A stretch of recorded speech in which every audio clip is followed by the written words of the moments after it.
Gaza's largest refugee camp is a scene of despair and destruction after a deadly strike Saturday on a UN-run school where thousands of displaced Palestinians had been sheltering.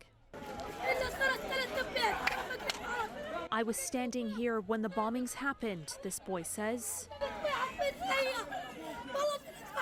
I carried a body with my own hands. The UN Agency for Palestinian Refugees reported at least one strike hit the schoolyard and another hit inside the school where women were baking bread. We now have over 4,000 people on average in the 147 schools which are now operating as shelters. The attack was one of several to batter schools and health infrastructure in Gaza over the past 24 hours. On Friday, a convoy of ambulances was struck at the entrance of Gaza City's largest hospital. The Israeli military confirmed its aircraft targeted an ambulance it said was being used by Hamas militants. The ambulances were trying to transport the wounded to the border with Egypt for evacuation. As international pressure mounts to ease the civilian suffering in Gaza, Secretary of State Antony Blinken held talks with Middle Eastern foreign ministers in Jordan. When I see a Palestinian boy or girl pulled from the wreckage of a building, it hits me in the gut.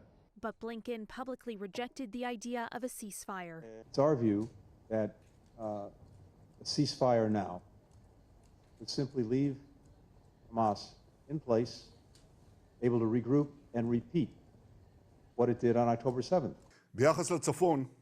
Israeli Prime Minister Benjamin Netanyahu has refused a ceasefire unless it includes the return of hostages by Hamas. Blinken's counterparts accused Israel of crossing the line from self-defense into war crimes. The ceasefire is imperative to deal with the consequences, the humanitarian consequences of this conflict. All other human values dictate that we work for peace and we stop this madness. The West is pushing Israel for humanitarian pauses in the war, which, according to the United Nations, cover a shorter window of time purely for humanitarian purposes. That's unlike a ceasefire, which aims to allow parties to engage in dialogue for a more lasting peace. For City News, I'm Caryn Ceolin.